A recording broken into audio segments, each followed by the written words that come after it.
اور ایک کی زندگی میں نے بنتی نہیں دیکھی. ابھی US میں 2 مہینے رہا, اپنے دوستوں سے ملا, پریشان پریشان پریشان, کوئی فیملی لائف نہیں, چہروں پہ ہلکے پڑے ہوئے, بال اڑے ہوئے, اینکیں لگی ہوئی ہیں, پیٹ نکلے ہوئے, شکل حالت عجیب سی.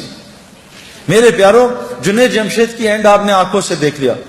آپ نے پوری دنیا میں, پوری دنیا کے لوگ اس کے اسکالر کہہ رہے ہیں, اسکالر جنید جمشید.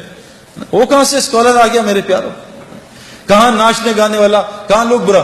جس وقت اس کا جنازہ ہم رکھ رہے تھے تو اس وہ جو علاقہ تھا جہاں سارے بڑے بڑے مشائخ دفن ہوئے, سارے جن کے, یعنی کہا حضرت عبداللہ بن مسعود فرماتے ہیں زندہ کی اتباع کبھی نہ کرنا, زندہ کے پیچھے کوئی میرے پیچھے چل پڑے سیدنا, نہیں, مرنے کا کوئی پتہ نہیں اس کا کیا ہو, ہمیشہ مروں کی اتباع کرنا.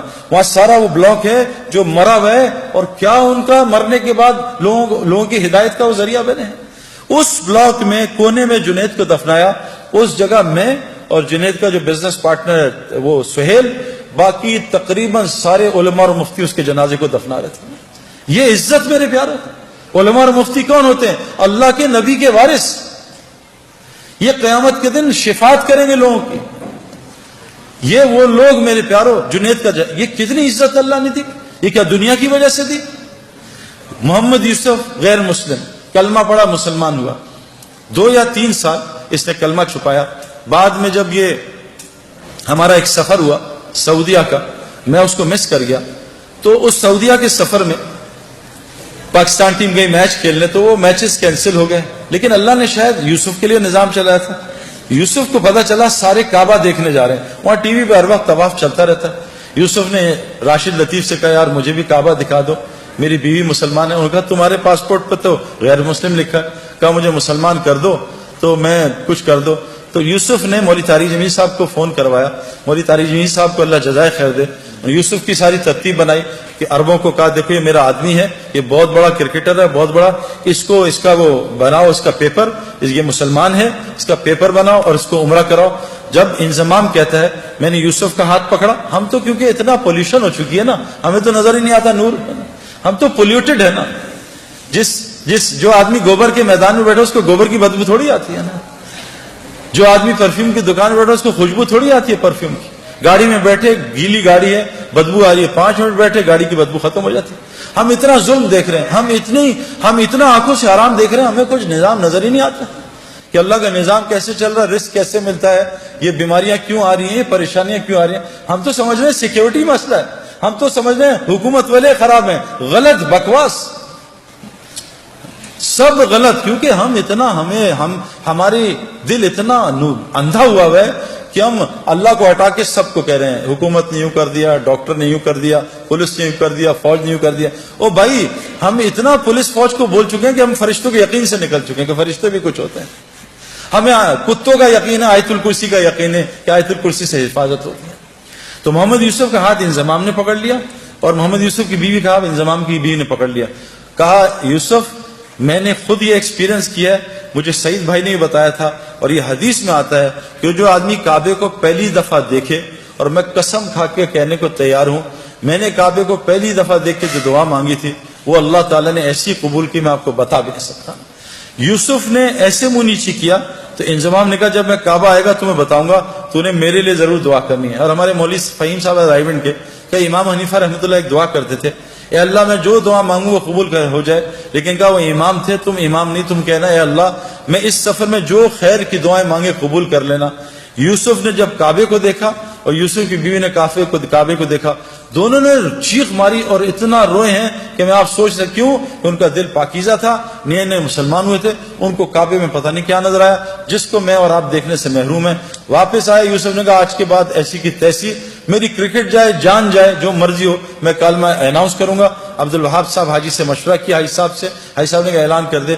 یوسف نے کلمے کا اعلان کیا. میرے پیارے بہنوں اور دوستوں, بھائیوں, یوسف اتنا بڑا کھلاڑی نہیں تھا جتنا اس نے ریکارڈ کیے. اس نے 5 سال میں سارے ریکارڈ توڑ دیے. بریڈ مین دنیا کا بہترین کھلاڑی, اس کا ایک ریکارڈ توڑا, 2 شاید. ویب ریچرڈ جو میرا فیوریٹ کھلاڑی تھا اس کا بھی ریکارڈ توڑا. اتنے 5 سال میں ریکارڈ توڑ دیے کہ ہم حیران پریشان رہے. میں آپ کو صرف یہ سمجھانا چاہتا ہوں, دین میں لگنے سے دنیا کہیں نہیں جاتی. جو دنیا اللہ دیں گے آپ کے خوابوں میں نہیں ہے. یہ ظالم باطل ہمیں دھوکہ دے رہا ہے. میں اس دھوکے سے ایک ڈبکی مار کے آ رہا ہوں اور آپ کو بتا رہا ہوں مت اس دھوکے میں پڑو، نکل آؤ دھوکے سے. یہ دنیا چند سیکنڈوں کا مزہ ہے. یہ لڑکی پہ نظر پڑی، چند منٹ کا مزہ، اس کے بعد دماغ خراب، دل خراب، پریشانی، اریٹیشن، چند سیکنڈوں کا مزہ ہے. میں نے نیا موبائل لیا، یہ 5 چل رہا ہے نا، آج کل 7 آیا ہوا ہے. میں ان پنگوں میں ساری زندگی گزاری. یہ نیا موبائل کا انہوں نے ایڈ دے دیا 7 ہر جگہ ایڈ آ رہا ہے 7. دوست بتا رہے ہیں سعید بھائی آپ نے 7 لے لیا، ہر جگہ سے دعوت چل رہی ہے، دعوت چل رہی ہے، دعوت چل رہی ہے. اب نماز میں 7 آ رہا ہے، رکوع میں سجدے میں 7 آ رہا ہے. جس دن میرے ہاتھ میں 7 آیا اور میں نے 7 2 دن استعمال کیا، میں کہا نہیں یار اب 8 کا انتظار کرو. یہ دنیا یقین کریں جتنے مرضی پیٹو ہوں، ماشاءاللہ لاہور میں تو کھانا ٹھیک ٹھاک کھایا جاتا ہے، جتنے مرضی پیٹو ہوں، افطاری آئے اور افطاری سے پہلے دب یا پکوڑے ساری کھا جاؤں گا، سموسے بھی کھا جاؤں گا، جلیبی بھی کھا جاؤں گا، بس میں کھاؤں گا اور پانی پورا گھڑا پی لوں گا. جہاں 2 پکوڑے گئے، سموسے گئے، بھوک بھی ختم، مزہ بھی ختم. یہ دنیا جیسے ایک پلیٹ کھائی بریانی کی، مزہ آیا، پھر دوسری لی تو مزہ کم ہوا، تیسری بالکل، چوتھی پہ کہا یار مجھے الٹی آ جائے گی، بس بس بس کرو. اللہ کی قسم دنیا اس سے زیادہ کچھ بھی نہیں. آج ہم سب دنیا سے آخرت بنانا، دنیا بنانا چاہ رہے ہیں، نہیں بنے گی اگر ہم آخرت کی محنت میں لگ گئے. اگلی مثال، یہ انضمام الحق پاکستان کرکٹ ٹیم سے نکال دیا گیا، مجھے کپتان بنایا. ان کا سب کو سلیکٹ کرنا، انضمام کو سلیکٹ نہ کرنا. میں نے انضمام الحق کو، ہمارے ایک دوست ہیں پہلے ٹی وی کے فلموں کے اداکار تھے نعیم بٹ صاحب، میں نے ان سے کہا کہ انضمام ابھی بہت غصے میں ہے اور یہ بیچارہ ایک امتحان میں ہے، اس کا اب یہ لوگوں کو رگڑا نہ دے دے آپ اس کو. حالانکہ انضمام کو غصہ نہیں آتا لیکن آتا تو بہت آتا ہے.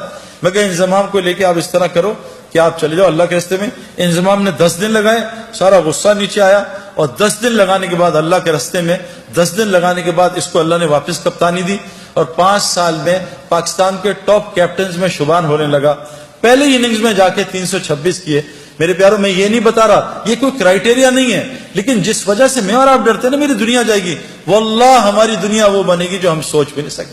ہاشی معاملہ. چلو میں تو بڑھاپے میں دین میں آیا نا، میں تو 37 بڑھاپا ہی ہے کرکٹ کا. وہاں مجھے دین کی شکل 35 میں آ کے لوگوں نے بات کی، 37 کی ایج میں نے اللہ کے راستے میں وقت لگایا. میں 35 کرکٹ کا بڑھاپا ہے، سپورٹس کا بڑھاپا ہے. ہاشی معاملہ ایک ٹین ایجر، اس کو ساؤتھ افریکنز نے کہا ہم تمہیں کرکٹ کھلائیں گے، تمہیں اتنے $1 ملین رینٹ دیں گے، تمہیں یہ دیں گے، تمہاری یہ لائف ہوگی، تم نے بس ایک شراب کا اسٹیکر لگانا ہے. اس نے لعنت بھیجتا ہوں کرکٹ پہ، میں اللہ رسول کا حکم نہیں توڑ سکتا. آج ہاشی معاملہ ساؤتھ افریکن کا موسٹ ریسپیکٹو سٹیزن بنا ہوا. کیوں؟ یہ کیا ذلیل ہو رہا ہے ہاشی معاملہ؟ میں 40 دن گیا جماعت میں، 2 مہینے بلکہ ساؤتھ افریقہ، کچھ دوستوں کے ساتھ جماعت میں ہم گئے. جب مجھے ڈربن میں انویٹیشن انہوں نے دیا کہ آ کے یہاں بات کرو اسٹیڈیم میں، اس کے ٹیم کے کھلاڑی بھی تھے اور مختلف قسم کے وہ اسکوررز اور کامنٹیٹرز. ہاشم عاملہ بھی وہاں جہاز سے اترتے ہی میرے پاس پہنچ گیا، حالانکہ لمبے سفر سے تھا. اسے کسی نے بتایا سعید بھائی جو ہے، سعید انور جو ہے وہ ڈربن اسٹیڈیم میں اسپیچ کر رہے ہیں. جنید جمشید مرحوم اور ہم ساتھ تھے جماعت میں، تو ہمارے ساتھ میری آ کے بات سنی. میں نے اس کے کھلاڑیوں سے پوچھا کہ ہاشم کا کیا اثر ہے تم پہ؟ یہ تم سے اسلام کی بات کرتا ہے؟ کہا آج تک اس نے اسلام کی بات نہیں کی. میں کہا پھر اس کا کیا اثر ہے؟ کہا جب ہم میچ ہارتے ہیں یا ڈپریس ہوتے ہیں یا ہم جلدی آؤٹ ہو جاتے ہیں، فیلر ہوتا ہے، ہاشم معاملہ جب نماز پڑھنے لگتا ہے نا اور جب قرآن پڑھنے لگتا ہے، ہم اس کے چہرے کی طرف دیکھتے ہیں، اس کے چہرے کو دیکھ کے ہمیں سکون ملتا ہے. ہم سوچتے ہیں اس کے اندر کتنا سکون ہے.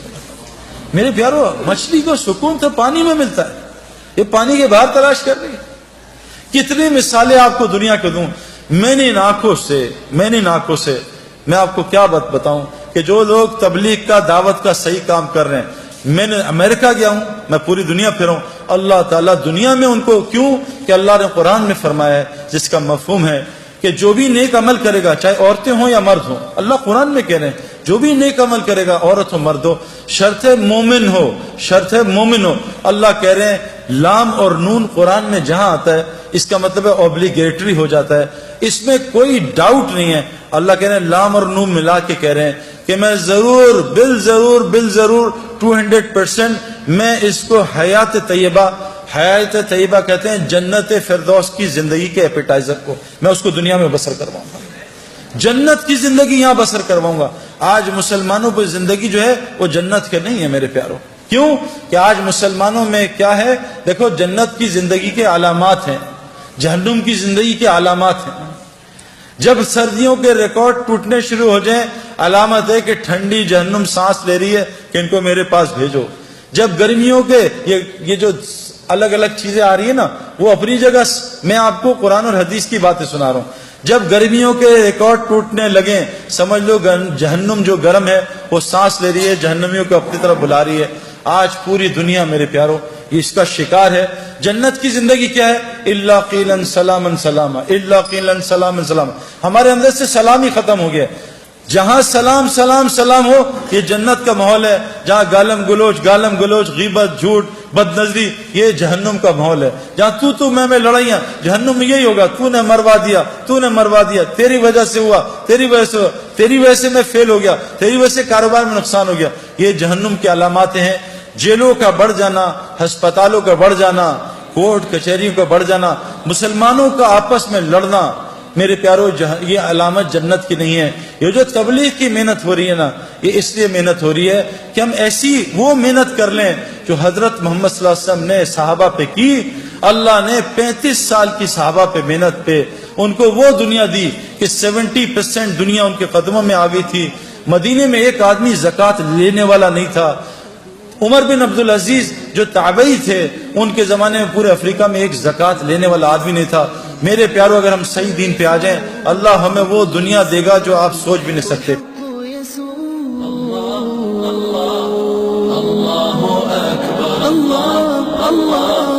اللہ اکبر.